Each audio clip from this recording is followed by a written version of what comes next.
பிஸ்மில்லாஹிர்ரஹ்மானிர்ரஹீம். அல்ஹம்துலில்லாஹி ரப்பில் ஆலமீன்.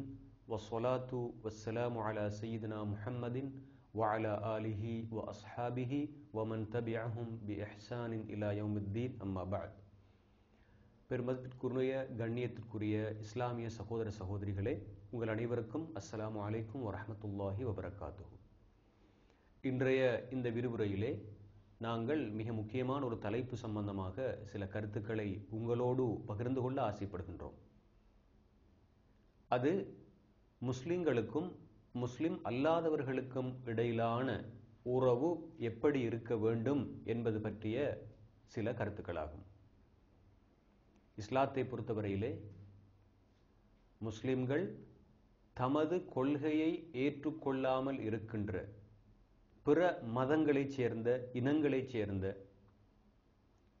மனித சமுதாயத்தின் அந்த உறுப்பினர்களோடு எப்படியான உறவை தொடர்பை கொண்டிருக்க வேண்டும் என்பது சம்பந்தமாக இந்த விரிவுரை இடம்பெற இருக்கிறது.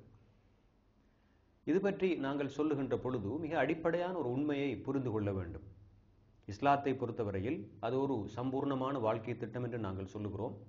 எனவே இஸ்லாம் இது தொடர்பாகவும் இந்த அம்சம் தொடர்பாகவும் முஸ்லிம் அல்லாதவர்களோடு எத்தகைய உறவை கொண்டிருக்க வேண்டும் என்பது சம்பந்தமாகவும் மிக தெளிவான கருத்துக்களை நிலைப்பாடுகளை கொண்டிருப்பதை நாங்கள் புரிகிறோம்.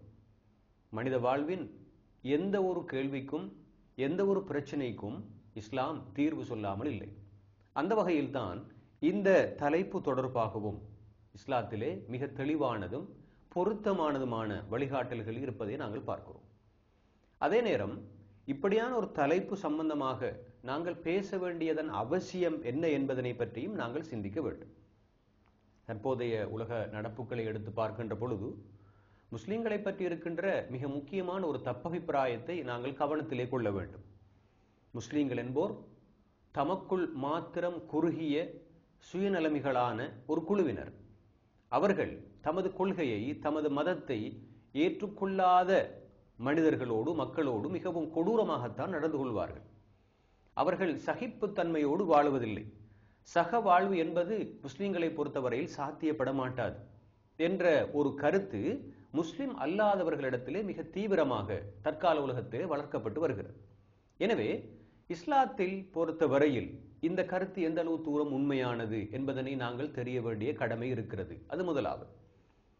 இரண்டாவதாக, நாம் இலங்கை போன்ற ஒரு சிறுபான்மை நாட்டிலே வாழ்வதனால் பெரும்பான்மையினர் எம்மை பற்றி பல தப்பபிப்பிராயங்களை கொண்டிருப்பதோடு இலங்கையிலும் கூட ஒரு இனப்பிரச்சனை தலைவிரித்து ஆடுகிறது. அதே நேரம் இஸ்லாத்தை பற்றியும் முஸ்லிம்களை பற்றியும் தப்பும் தவறுமாக இந்த பிற மதத்தவர்கள் விளங்கி இருப்பதனால் முஸ்லிம்கள் மீது பல நெருக்குதல்களை கொண்டு வருகிறார்கள். பல வகையிலும் முஸ்லிம்கள் தாக்கப்படக்கூடிய சந்தர்ப்பங்கள் இருக்கிறது. துவேஷ மனப்பான்மையோடு முஸ்லிம்களை அவர்கள் பார்க்கிறார்கள். இதற்கு இரண்டு காரணங்கள் இருக்கலாம். ஒன்று, முஸ்லிம்கள் எப்படி முஸ்லிம் அல்லாதவர்களோடு நடந்து கொள்ள வேண்டும் என்பது தொடர்பான சட்ட திட்டங்களை தெரியாமல் இருப்பது. இரண்டாவது, இஸ்லாத்திலே இருக்கின்ற சகவாழ்வு சிந்தனை அல்லது பிற சமயத்தவர்களோடு எப்படி பழக வேண்டும் என்பது தொடர்பாக இஸ்லாம் என்ன சொல்லி இருக்கிறது என்ற விவகாரம் தொடர்பாக முஸ்லிம் அல்லாதவர்களும் தெரியாமல் இருப்பது. இஸ்லாத்தை ஒரு கொடூர மார்க்கமாக, பயங்கரவாதிகளுடைய மார்க்கமாக, யாரோடும் இணங்கி போகாதவர்களுடைய மார்க்கமாக அவர்கள் விளங்கியிருக்கிறார்கள். எனவே இப்படியான இந்த சூழ்நிலையில் தான் நாங்கள் இந்த தலைப்பு சம்பந்தமாக சில கருத்துக்களை இந்த இடத்திலே பகிர்ந்து கொள்வது பொருத்தமாக இருக்கும் என்று நினைக்கின்றோம். இலங்கையிலே இனப்பிரச்சனையின் வரலாற்றை நாங்கள் நன்கு தெரிந்திருக்கிறோம். யுத்தம் எந்த அளவு தூரம் இந்த நாட்டை பாதித்திருக்கிறது. சிறுபான்மையினர் பெரும்பான்மையினர் என்று அனைவரும் இதனால் பாதிக்கப்பட்டிருக்கிறார்கள். இப்படியான சூழ்நிலையிலே இஸ்லாத்தை பொறுத்தவரையில் ஏனைய கொள்கைகள், மதங்கள், சித்தாந்தங்களை சார்ந்தவர்களோடு எப்படியான நிலைப்பாட்டை அது கொள்கிறது என்பதனை பற்றி தெரிய வேண்டிய கடமை காலத்தின் கடமையாக இருக்கிறது. அது ஒரு மார்க்கத்தின் தேவையாகவும் இருக்கிறது என்பதை நாங்கள் இந்த சந்தர்ப்பத்திலே ஆரம்பத்திலேயே புரிந்து கொள்ள வேண்டும்.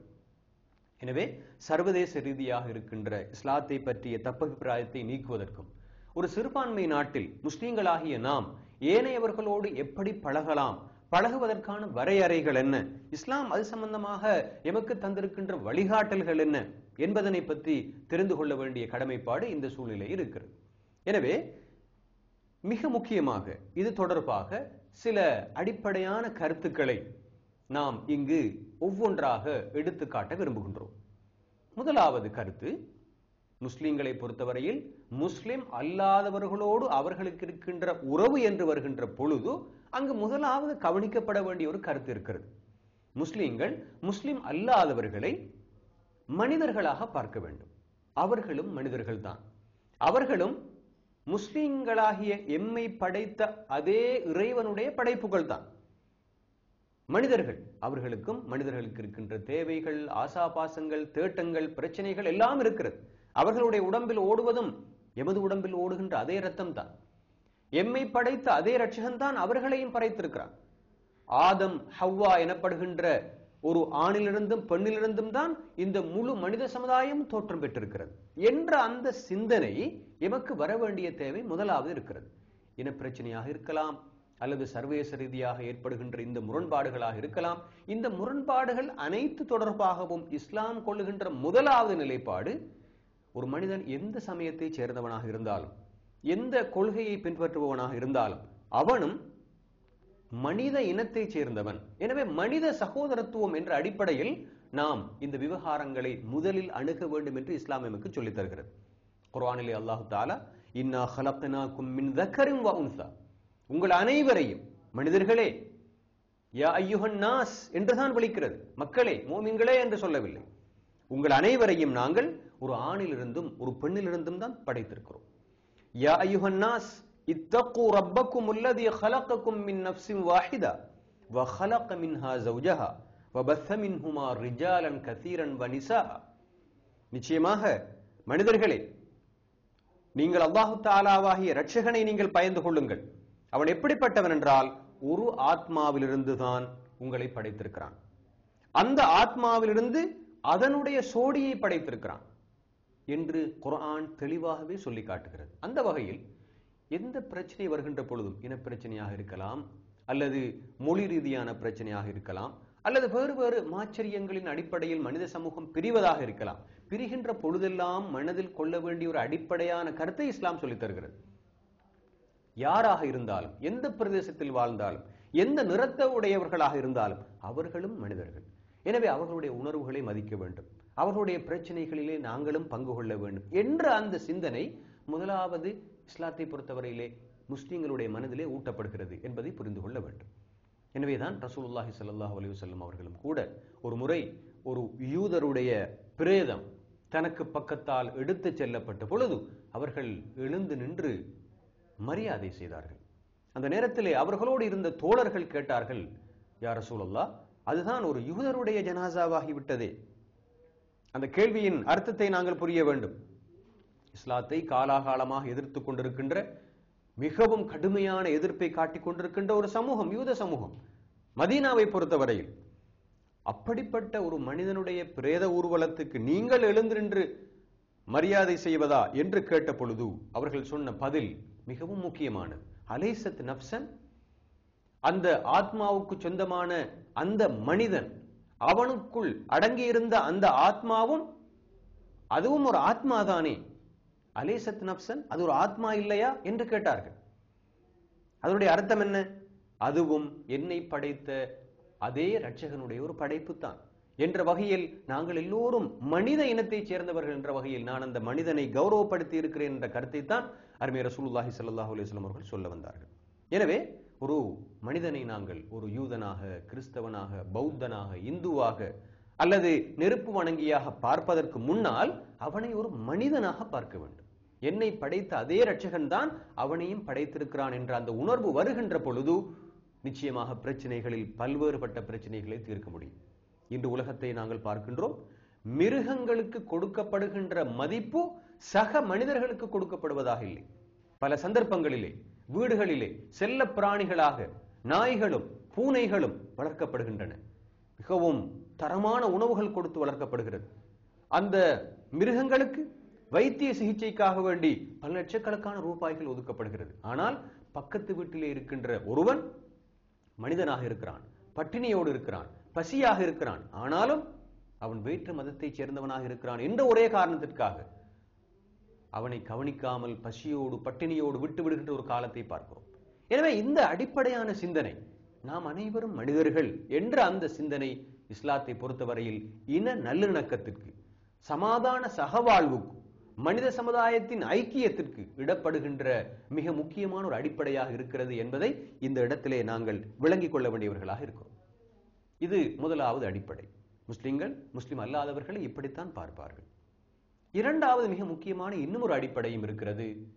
முஸ்லிம்கள் எப்போதும், இஸ்லாம் கற்றுத்தருகின்ற போதனை என்னவென்றால், முஸ்லிம்கள் எப்போதும் ஏனைய மதத்தவர்களை, இனத்தவர்களை, நிறங்களை கொண்டவர்களை அல்லது வேறு பிரதேசங்களில் வாழ்பவர்களை மிகவும் வித்தியாசமான ஒரு அற்புதமான கண்ணோக்கோடு நோக்குகிறார்கள்.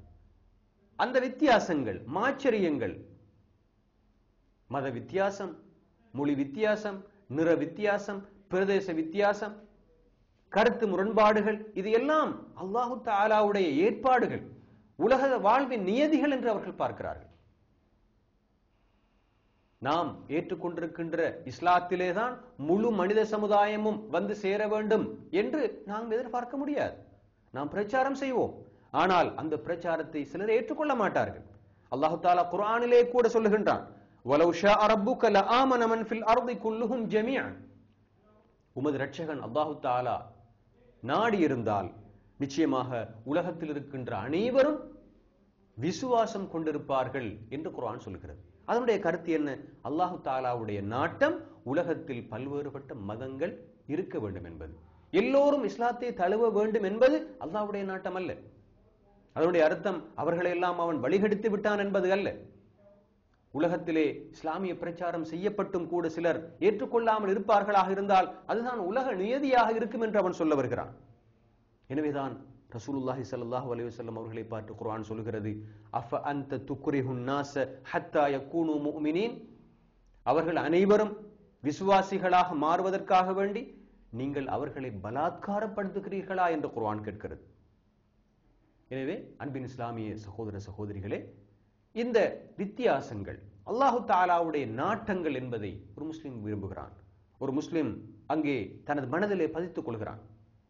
குர்ஆனிலே அல்லாஹு தஆலா சொல்லுவது போன்று, வக்திலாஃபு அல்சினத்திக்கும் வ அல்வானிக்கும், உங்களுடைய மொழிகள் வித்தியாசப்படுவது, உங்களுடைய நிறங்கள் வித்தியாசப்படுவது அல்லாஹு தஆலாவுடைய அத்தாட்சிகளில் நின்றும் உள்ளதாகும் என்று குர்ஆன் சொல்லி காட்டுகிறது. எனவே உலகத்திலே இருளை பார்க்கின்றோம், வெளிச்சத்தை பார்க்கின்றோம், எவரெஸ்ட் மலையை பார்க்கின்றோம், மரியானா அகழியை பார்க்கின்றோம், ஆண்களை பார்க்கின்றோம், பெண்களை பார்க்கின்றோம். நேரேற்றம் மின்சாரத்தை பொறுத்தவரையிலே அங்கு 2 வகையான அமைப்புகள் இருப்பதை பார்க்கின்றோம். அணுவுக்குள்ளும் 2 வகையான அமைப்புகள் இருப்பதை பார்க்கிறோம். இது எல்லாம் உலக நியதி. ஏற்றம் இருந்தால் இரக்கம் இருக்கும். ஏழை இருப்பான், பணக்காரன் இருப்பான், நோயாளி இருப்பான், வைத்தியன் இருப்பான். இதெல்லாம் உலக நியதிகள்.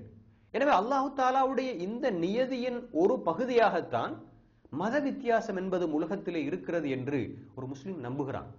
இந்த நம்பிக்கையானது மற்றவர்களை மிகவும் விரிந்த கண்ணோட்டத்தோடு, விரிந்த உள்ளத்தோடு நோக்குவதற்கு அவனுக்கு இடமளிக்கிறது. அவன் மற்றவர்களை பகிரங்க எதிரியாக பார்ப்பதில்லை. தனது மார்க்கத்தை ஏற்றுக்கொள்ளாத ஒரே காரணத்திற்காக வேண்டி அவர்களை அவன் எதிர்க்கப் போவதில்லை.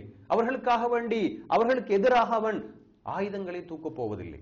எனவே இந்த இரண்டாவது அடிப்படையை நாங்கள் விளங்கிக் கொள்ள வேண்டும். உலகத்திலே மத வித்தியாசம், இன வித்தியாசம் அல்லது கருத்து முரண்பாடுகள் எல்லாம் அல்லாஹு தஆலாவுடைய நாட்டத்தின் விளைவாகத்தான் நடக்கிறது என்பதை நாங்கள் இந்த இடத்திலே புரிந்து கொள்ள வேண்டும். இது இரண்டாவது அடிப்படை. மூன்றாவது, நாம் தெரிந்து கொள்ள வேண்டிய மிக முக்கியமான இன்னொரு அம்சம் இருக்கிறது. இஸ்லாத்தை பொறுத்தவரையிலே அதுதான் சத்திய மார்க்கம். அதில் எந்த விதமான சந்தேகமும் கிடையாது.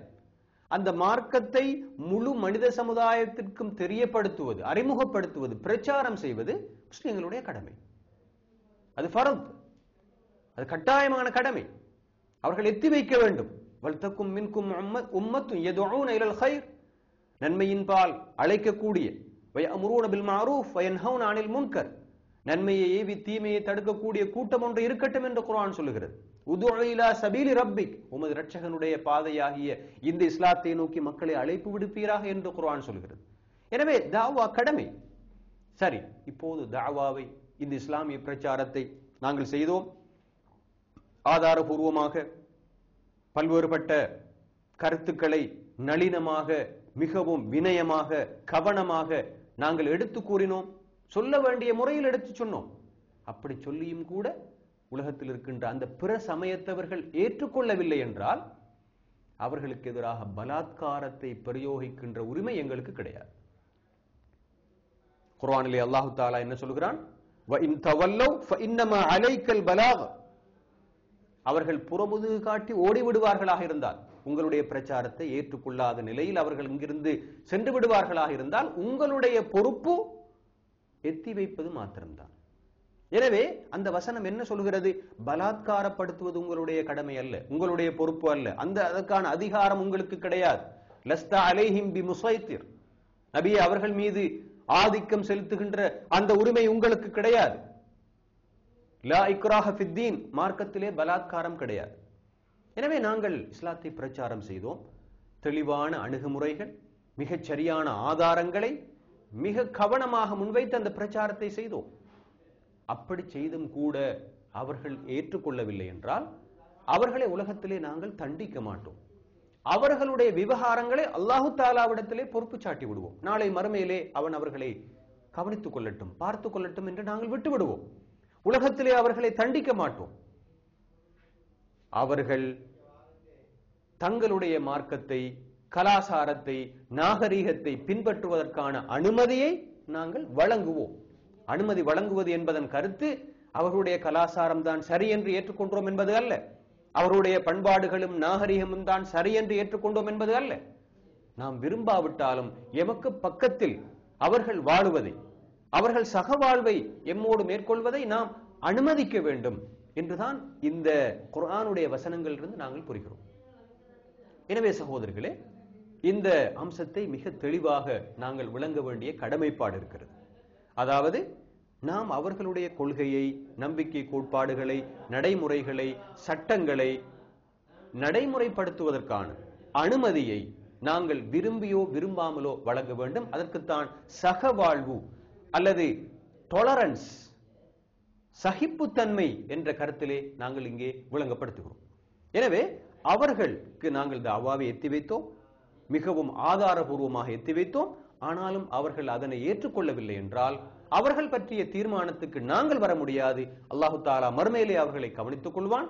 ஆனாலும் அவர்களுக்குரிய ஏனைய உரிமைகளை நாங்கள் வழங்குவோம். இதுதான் இஸ்லாமிய கோட்பாடு என்பதை நாங்கள் மறந்துவிடக் கூடாது.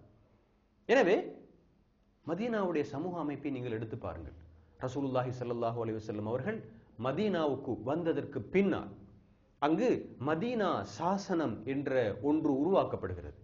அந்த சாசனத்திலே முஸ்லிம்கள் மாத்திரமல்ல, யூதர்கள் இருந்தார்கள், கிறிஸ்தவர்கள் இருந்தார்கள், இது போன்ற இஸ்லாத்தை ஏற்றுக்கொள்ளாத இன்னும் பல மதங்களைச் சேர்ந்தவர்கள் எல்லோரும் மதீனா எல்லைக்குள் ரசூலுல்லாஹி ஸல்லல்லாஹு அலைஹி வஸல்லம் அவர்களுடைய அரசாங்கத்திலே குடிமக்களாக இருந்தார்கள். இப்போது நாங்கள் பார்க்கின்றோம், முஸ்லிம் சாம்ராஜ்யத்துக்குள் சிறுபான்மையினராக முஸ்லிம் அல்லாதவர்கள் வாழுவதற்கான அனுமதி வழங்கப்படுகிறது என்றால், ஒரு காலமும் ரசூலுல்லாஹி ஸல்லல்லாஹு அலைஹி வஸல்லம் அவர்கள் அந்த ஏனைய மதத்தவர்களுடைய கொள்கைகளை அங்கீகரித்தார்கள் என்பது அர்த்தம் அல்ல. இஸ்லாத்தை பிரச்சாரம் செய்தும் ஏற்றுக்கொள்ளாத போது அவர்களை சகித்துக் கொண்டார்கள். அவர்கள் தங்களுக்கு பக்கத்தில் இருந்து தங்களுடைய மதத்தின் அடிப்படையிலே வாழ்வதற்கு அவர்களுக்கு அனுமதி மறைமுகமாக வழங்கியிருக்கிறார்கள். இதனை நாங்கள் தெளிவாக புரிந்து கொள்ள வேண்டும்.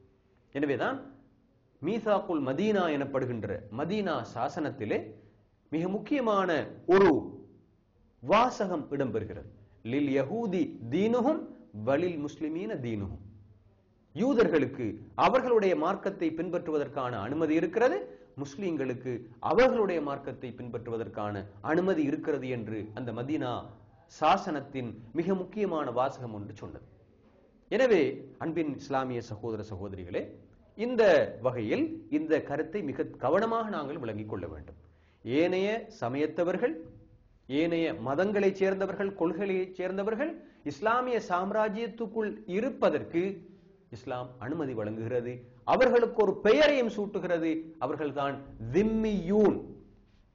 திம்மி என்றால் பாதுகாப்பு பெற்றவர், அறுதிமானம் வழங்கப்பட்டவர். முஸ்லிம் சமுதாயத்தின் பாதுகாப்பு அவருக்கு இருக்கிறது. அப்படியான ஒருவருக்குத்தான் திம்மி எனப்படும். பாதுகாப்பு என்றால் என்ன?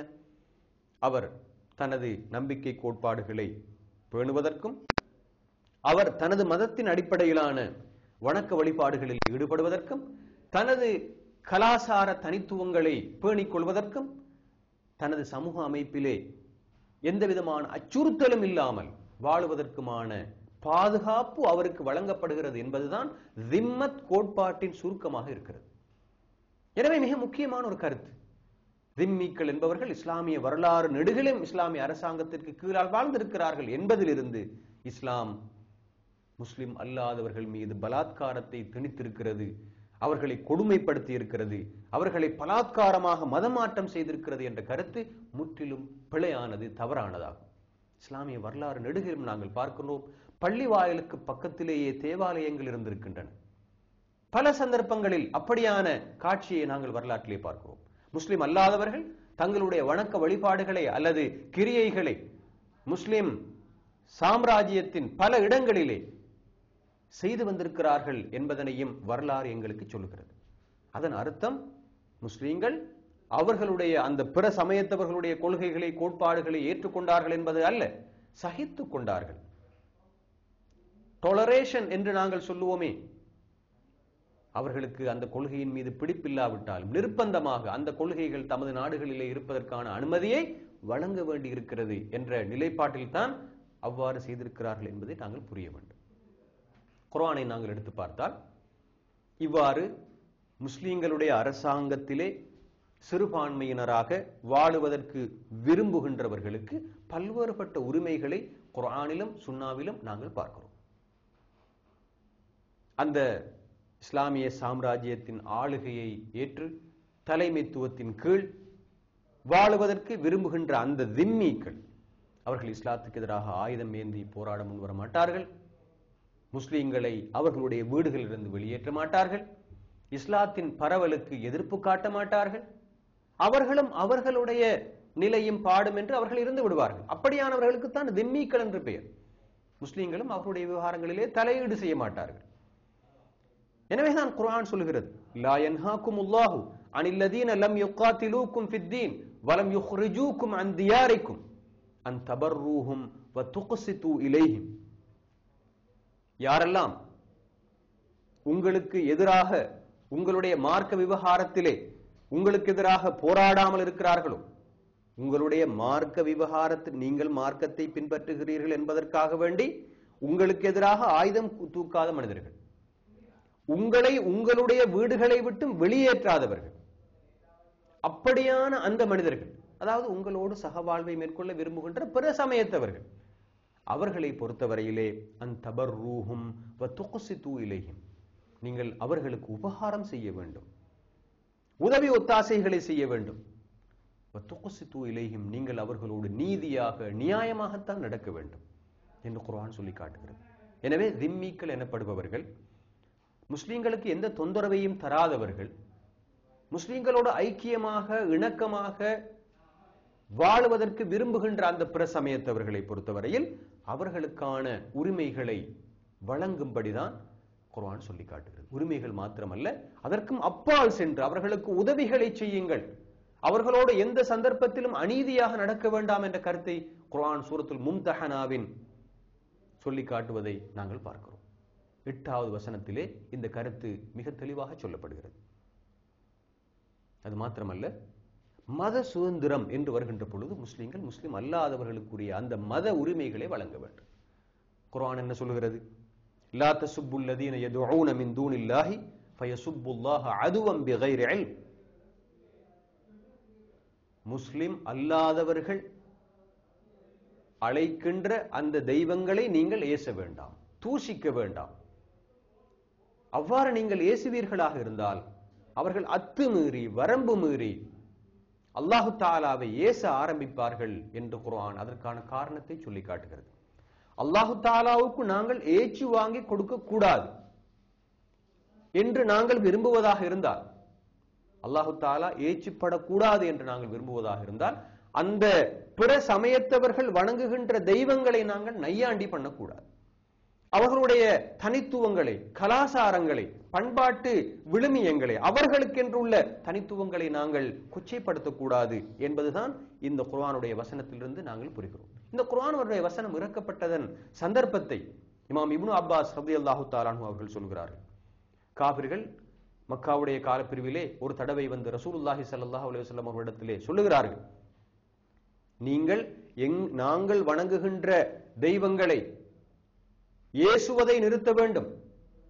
அப்படி நிறுத்தவில்லை என்றால் நாங்கள் உங்களுடைய அல்லாஹ் எனப்படுகின்ற அந்த தெய்வத்தை நாங்கள் வசைபாடவும் ஏசவும் ஆரம்பிப்போம் என்று சொன்னார்கள். அதற்கு பின்னால் தான் இந்த குர்ஆனுடைய வசனம் இறக்கப்பட்டது என்று இமாம் இப்னு அப்பாஸ் ரலியல்லாஹு தஆலா அன்ஹு அவர்கள் சொல்லுகிறார்கள். இவ்வாறு சொல்லுகின்ற பொழுது ஒரு கருத்து தவறாக புரியப்படக்கூடாது. அது என்னவென்றால், முஸ்லிம்கள் ஏனைய மதத்தவர்களுடைய கொள்கைகளை, கோட்பாடுகளை பிழை காணக்கூடாது என்பது அல்ல. பிழை காண்பது என்பது வேறு, ஏசுவது, தூசிப்பது என்பது வேறு. ஏனைய மதங்களிலே இருக்கின்ற குறைபாடுகள், அவருடைய தெய்வங்களிலே இருக்கின்ற பிரச்சனைகளை மிகவும் நளினமாக, ஆதாரபூர்வமாக, மனது புண்படாதபடி நிச்சயமாக நாங்கள் முன்வைக்கலாம், நாங்கள் பேசலாம். அதுதான் மத ஒப்பீட்டாய்வு என்று கூட நாங்கள் சொல்லுகிறோம். மதங்களை ஒப்பீடு செய்து இஸ்லாத்தின் உயர்ச்சியான தன்மையை விளக்கப்படுத்துவது. குர்ஆன் இந்த நளினமான முறையைத்தான் எமக்கு அறிமுகப்படுத்துகிறது. குர்ஆன் என்ன சொல்கிறது? நீங்கள் லா துஜாதிலு அஹ்லல் கிதாபி இல்லா பில்லத்தி ஹிய அஹ்ஸன்.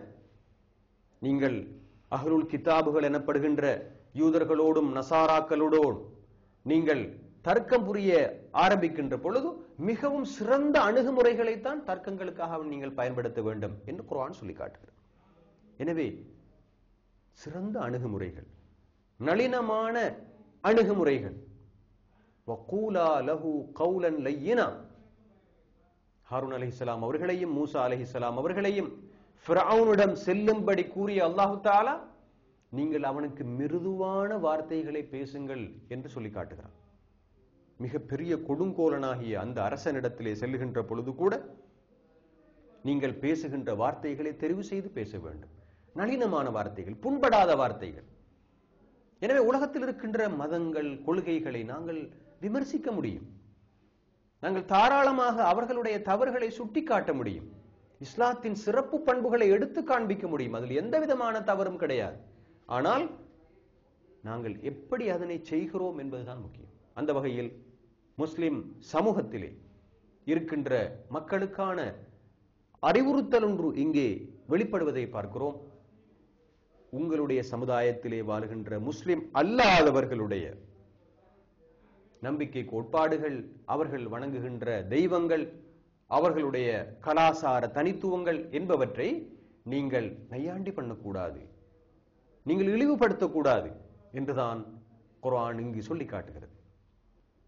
மத சுதந்திரம் என்று வருகின்ற பொழுது ஏனைய சமுதாயத்தவர்களுடைய தெய்வங்களை அல்லது அவர்களுக்கென்றுள்ள தனித்துவங்களை, கலாசார பண்பாட்டு அம்சங்களை நாங்கள் விமர்சிக்க முடியாது என்று சொல்லுகின்ற பொழுது ஒரு உதாரணத்தை சொல்ல முடியும்.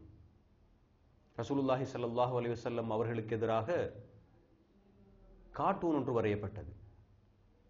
இந்த சந்தர்ப்பத்திலே இதற்கு பதிலடி கொடுக்க வேண்டும் என்பதற்காக வேண்டி கார்ட்டூனை வரைந்தவர்கள் கிறிஸ்தவர்கள் தானே, எனவே நாமும் ஈசா அலைஹிஸ்ஸலாம் அவர்களை கார்ட்டூனாக வரைந்து அவமானப்படுத்துவோம் என்று எங்களால் சொல்ல முடியாது. அது முற்றிலும் பிழையானதும் இஸ்லாம் அனுமதிக்காததுமான அணுகுமுறையாகத்தான் நிச்சயமாக இருக்கும். எனவே இந்த அம்சத்தை மிக கவனமாக நாங்கள் புரிந்து கொள்ள வேண்டும். முஸ்லிம்கள் முஸ்லிம் அல்லாதவர்களுக்குரிய உரிமைகளை இந்த விடயத்தில் கொடுப்பதற்கு மறுக்கின்ற பொழுது முஸ்லிம் அல்லாதவர்கள் முஸ்லிம்களுக்குரிய உரிமைகளை கொடுக்க மாட்டார்கள் என்பதையும் நாங்கள் தெரிந்து கொள்ள வேண்டும். எனவே இந்த முதலாவது அம்சம் எமது ஞாபகத்திலே இருக்க வேண்டும், அவர்களுக்குரிய மத உரிமைகளை நாங்கள் வழங்குவது. இரண்டாவதாக, நாம் ஏற்கனவே கூறிக்காட்டிய குர்ஆனுடைய வசனத்தை மீண்டும் ஞாபகப்படுத்துவோம். முஸ்லிம் அல்லாதவர்கள் எமக்கு பக்கத்திலே, எமது பக்கத்து வீட்டாராக இருக்கலாம், எமது பக்கத்து கிராமத்தவர்களாக இருக்கலாம்.